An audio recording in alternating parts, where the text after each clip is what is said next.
Здраво, деца! Слушнете го денешниот возбудлив расказ.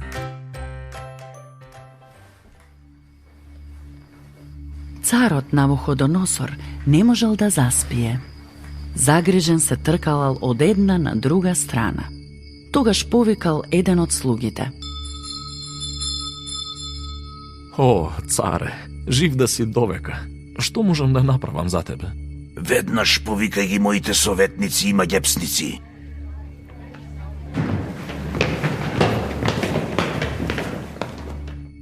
Сонував сон што многу ме мачи. Кажете ми, што значи сонот? Раскажи им го сонот на твоите слуги, а потоа ние ќе ти кажеме што значи. Не, вие треба да ми го кажете сонот. Ви заповедам. Ако ми го кажете сонот, ќе ве наградам. Ако не, тогаш ќе ве убијам. Царот нека им го каже сонот на неговите слуги, па тогаш ќе можеме да ти кажеме што значи. Не барајте изговори. Вие сакате да се пазарите само за време. Ние можеме да толкуваме сонови, но нема човек на земјата кој може да ти каже што беше твојот сон. Тоа што го бараш е невозможно. Царот се разгневил. Ќе ве убијам сите! Дури и Даниел и пријателите биле погодени од тоа. Но Даниел не се плашел. Кога ја слушнал причината за таа ужасна заповед, отишол во куќата и им кажал на пријателите. Треба да се молиме.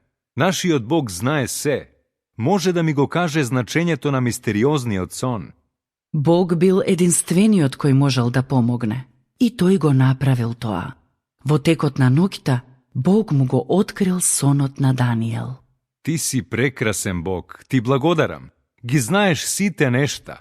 Ти одговори на нашите молитви. Даниел побарал да биде однесен кај царот. Можеш ли навистина да ми го кажеш значењето на сонот?